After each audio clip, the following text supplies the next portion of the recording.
para não ter problema até mesmo do trânsito. Levei a alimentação direitinho, que é importante você comer alguma coisa, beber alguma coisa durante o exame. Então acho que foi isso assim, que eu fiz. Foi. Não, a prova, assim, na hora que você abriu a prova, assim, foi lendo a prova. Como que foi esse processo da leitura da prova? O que você ia fazer primeiro, depois? Como que você definiu isso? Teve uma pessoa que eu fiz um simulado cronometrado antes. Eu fiz uns simulados com o celular despertando no horário que a prova acabou. E teve alguém, eu acho que a Maria Isabel até conhece, mas enfim, não quero de jeito nenhum, porque cada um tem uma forma que dá certo de fazer, às vezes para a pessoa deu super certo. Tinha me orientado, leia a primeira peça, depois vai lendo as questões e vai vendo assim, coloca um maisinho, aquela que você acha que você domina a matéria, depois coloca um menuzinho. E aquilo eu vi que me tirou 10 minutos da prova, e eu falei, não. E também eu vi que, por exemplo, nas questões abertas, por mais que eu achasse que eu dominasse mais aquela matéria e menos a outra, teve uma que eu achei fácil lá pelo índice, e eu não dominava tanto, e a outra que eu dominava muita matéria, eu custei achar a resposta que eu tinha que achar. Então eu falei assim, não vale a pena essa leitura para ver qual que eu domino mais, domino menos. Eu já vou começando, primeira coisa que eu tenho que fazer, eu começo pela peça, porque a peça é o que dá mais margem para o recurso. Então, assim, e a peça vale 5 pontos. As outras questões abertas são distribuídas em 5 pontos. E as questões abertas, elas não te dão muita margem de interpretação ou de resposta. Elas são mais incisivas. Ou é isso ou é isso. Não tem muito que colocar em volta, não. Você pede ali, tem um dispositivo ali, tem a fundamentação ali e acabou. Eu senti que a peça ela te dá mais margem para você escrever mais e para você recorrer mais e ter mais chances de passar. E fora que elas são os 5 pontos. Então, assim, não pode tirar tanto tempo na peça a ponto de te prejudicar nas questões abertas. Porque se você zera uma, acabou com a outra. Então, você tem que tirar um meio termo entre uma e outra. Então, eu comecei pela peça e depois fui para as questões, mas qualquer. É isso mesmo. E aí você já tinha testado isso, Tinha né? testado Esse tempo e vi que o que deu certo para mim era não ler assim com a ordem, comece lendo pela peça, realmente leia uma vez para você ter uma noção e depois vá lendo com calma. Então eu grifava com a caneta aquilo que eu sabia que já era um ponto que tinha que ser escrito na prova, né? E já ia colocando no caderno não oficial, no caderno, no rascunho, eu já ia colocando o que eu tinha que argumentar, já ia colocando assim por pontos e já ia procurando os dispositivos, porque não dá tempo de, pelo menos para mim, e eu acho que para a maioria das pessoas, isso é um conselho que eu dou assim para as pessoas que eu dou aula, ou até na minha página do Facebook.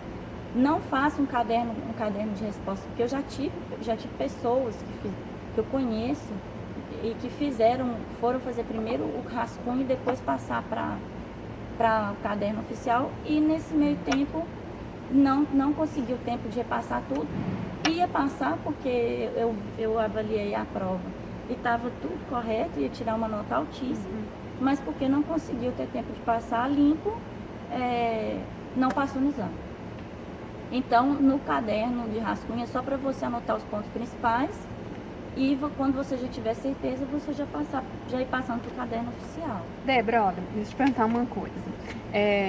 Quando você fez a prova do AB, você já tinha em mente o que você queria ser da sua vida? O que viria depois dessa prova? Ou não, era muito abstrato, você ainda não sabia? Por alto, eu já tinha um retorno das pessoas do meu meio, que a advocacia ela tá mais difícil, que o mercado tá cheio de advogados, né? E a gente está preso assim, à morosidade do judiciário, então o nosso trabalho fica muito comprometido, o trabalho do advogado fica muito comprometido com isso, que os concursos públicos eles exigem uma dedicação às vezes muito grande, com um tempo, né, maior. Então eu sabia que ali para frente é difícil porque já é uma nova etapa da sua vida. Então tem essa questão da adaptação. É difícil porque você vai ter que começar a enxergar os caminhos que você tem que escolher, Então eu pensei assim, tem as 3 áreas principais que todo mundo vai, mas a maioria das pessoas do direito. Ou vai para concurso público, ou vai para advocacia, ou lecionar. Mas tem outras minúcias também que muitas vezes a gente não conhece. Eu tenho uma amiga que ela fez direito internacional e ela fica num navio dando assistência judiciária ali no navio em tempo integral e viaja o mundo todo. Isso para mim antes era uma coisa que eu nem imaginava. Eu pensava naquele escritório fixo ali, atendendo seus clientes, né? Então, assim, retirando essas minúcias, são os 3 caminhos que todo mundo vai. O Brasil está em crise. Eu estou na pior época para crescer profissionalmente dentro de um país que está quebrado. Então, os concursos estão cada vez diminuindo mais, chamando menos, abrindo menos vagas. Alguns concursos estão até sendo extintos. O número de pessoas que estão tentando concurso público é muito. É claro que é um sonho que quase todo mundo que está na área jurídica quer, né? Mas eu pensei assim, por enquanto, para mim não está viável esse caminho. Eu tenho que adquirir primeiro uma experiência profissional. Até mesmo se eu fosse para o concurso público, chegar lá cru, assim, sem ter uma experiência profissional de nada, não, é legal eu vivenciar. Eu pensei, é legal primeiro eu vivenciar um pouco a advocacia, ver isso que todo mundo me passa e ver, não, isso aqui para mim não dá e tal, mas ter aquele aprendizado ali da advocacia, que é algo que vai me acrescentar para o resto da vida. A área lecionar eu gosto muito, mas a profissão de professor não é, para mim, a profissão mais linda que tem, porque sem a educação a gente não consegue chegar a lugar nenhum. Todas as profissões passaram por um professor. Então eu acho que é a profissão uma das mais nobres e a menos valorizada e uma das mais mal pagas. Então, assim, eu acho que tem que ser feita uma escolha, porque a pessoa ama aquilo e achar o caminho dela ali, para ter uma remuneração boa ali, que é muito difícil. Então eu pensei assim, por esses 3 caminhos eu tenho que adquirir um que não vai tanto por nenhuma dessas vertentes, para que eu possa achar o meu espaço. Então eu pensei assim, trabalhar para alguém hoje em dia está muito complicado, porque as empresas, os escritórios, eles não te contratam pelo regime seletista, eles te contratam autônomo. Então, assim, os seus direitos trabalhistas são retirados, a remuneração é pouca, o trabalho é excessivo. Então, eu tenho que pensar assim, eu posso, por um momento, no início de carreira, estar neste ritmo, neste processo, sim, mas eu não quero isso a longo prazo. Então, eu tenho projetos de, por exemplo, criar aquele grupo fixo de pessoas para poder estar... eu quero fixar no ensino para a segunda etapa do exame de ordem, direito do trabalho, porque o número de estudantes hoje em direito é muito grande. É uma área que eu acho que pode se abrir, porque o número de alunos é grande, a demanda é grande, são muitos que não passam no exame de ordem, então eu acho que é um mercado que está aberto, porque as pessoas vão procurar, as pessoas muitas vezes deixam de se alimentar bem no almoço, deixam de comprar uma roupa, deixam de fazer uma viagem, mas não deixam de estar ali investindo num estudo para poder passar no exame de ordem. Então eu acho que é uma área que eu posso ter um futuro bom ali. Então eu estou criando vários planos, assim, plano A, plano B, plano C, e até achar o meu caminho ali. Como que você se imagina daqui a 2 anos? Daqui a 2 anos, com uma experiência boa na advocacia e criando, já com a minha especialização e terminando meu mestrado, e já criando ali aquele meu espacinho ali para aulas, para a segunda etapa do exame de ordem de direito do trabalho. E 5 anos? 5 anos? Isso tudo melhorado. Isso tudo melhorado é ótimo. Eu acho que ela falou bastante, deu pra... Vocês querem complementar? Eu só queria que você me dissesse assim, se você fosse falar com uma pessoa, qual é a sequência de atividades que ela precisa ficar atenta para passar na prova OAB, como você fez, qual seria a sequência? Assim, pensando em tudo que você fez, se você tivesse que resumir, falar para a pessoa assim, olha, você primeiro faz isso, depois isso, depois isso, depois isso, depois isso, passo que você vai passar. Como é que você resume isso? Primeiro ponto. Quanto financeiramente você pode investir no seu estudo para o exame de ouro? Uhum. Então, por exemplo, se você tem condições de pagar um cursinho, tem de todos os tipos, tem um cursinho presencial, que foi o que eu fiz, mas para quem não pode, tem um cursinho que é disponível online. Pois mas fala da sua experiência, assim, qual seria dentro da sua experiência, de tudo que você fez, organiza então, em sequência. é isso que eu faço. O primeiro conselho que eu daria para a pessoa é se cursinho. planeje financeiramente. Isso. Então, mesmo com pouco dinheiro, você consegue estudar. A desculpa de falar eu não tenho dinheiro não existe. Você consegue sim ter aula, sim conseguir ter material, mesmo com pouco dinheiro. Fazer um cursinho. Isso. O segundo é qual a sua disponibilidade de tempo. Então, se você trabalha, você vai ter que reservar todos os dias, à noite, 1 hora para você estudar. E se for pouco durante a semana, você vai ter que estudar redobrado no final de semana. Então, é fazer um planejamento das suas horas de estudo e do seu cronograma de estudo. O outro aspecto tenha um material atualizado. Porque sem um material atualizado, isso pode comprometer sim o seu exame de ordem.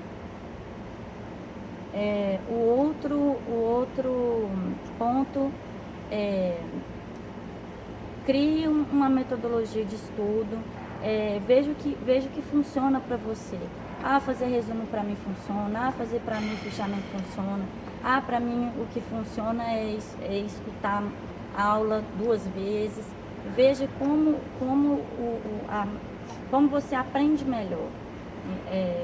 Qual é a melhor forma que você assimila aquilo ali.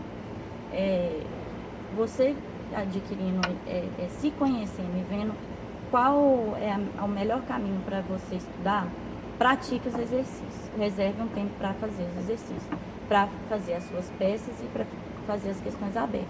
Não adianta só estudar e fazer exercício. Só estudar e não fazer exercício, como também não adianta só fazer exercício e não estudar. Tem que ser meio a meio. Outro ponto Você fazia atividade física? Na época eu não estava fazendo, mas é imprescindível. Mas para você, fala o que funcionou para você. Eu não fiz exercício físico, foi algo que comprometeu meu estudo, porque isso diminuía a minha energia e a minha capacidade de dedicação para o estudo. Eu tirava o meu tempo de lazer, porque chega uma hora que o seu cérebro não consegue nem assimilar mais. Você vê isso como um ponto importante. Um ponto importante, você ter um momento de prazer. Porque senão você acaba não se sentindo nem estimulado a estar estudando. Eu acho que a palavra tesão é um pouco forte, mas se você estuda aquilo ali de uma forma tão massiva, você acaba perdendo o gosto por aquilo ali. Então, você tendo o seu tempo de lazer, você consegue também gostar de estudar, sabe? Você tem que manter um equilíbrio na vida, por exemplo. Em geral, você tem que ter... Se você se dedica à sua profissão, a sua vida pessoal pode estar comprometida. Se você se dedica só aos dois, sua vida social pode estar comprometida. É ter um equilíbrio em tudo. Então, você achar um horário de lazer, mesmo que seja pouco. Qual que é a sensação que você tinha quando você ia descobrindo que você estava acertando as questões? Não, mas pera, Márcia, acabou o passo a passo?